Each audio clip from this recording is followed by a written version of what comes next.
Hey there, Greg Marchand here. This is a nightmare. What do we do if the shop is slow? What do we do if there's no work? Look, number one, you can't let it get there. I've got a whole program for that. Let's not worry about that. It's slow now. What are we going to do?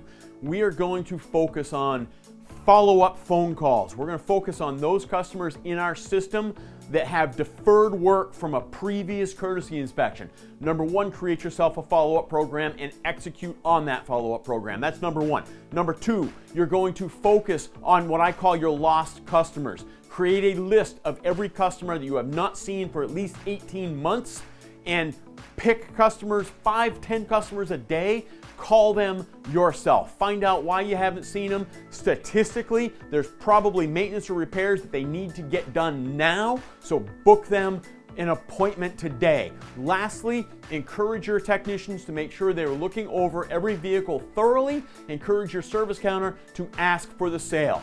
Fewer cars, more work is our mantra when we're busy. So hey, guess what? We have fewer cars. Go find some more work. Click that subscribe button. Keep up the great work and never, ever, ever stop learning.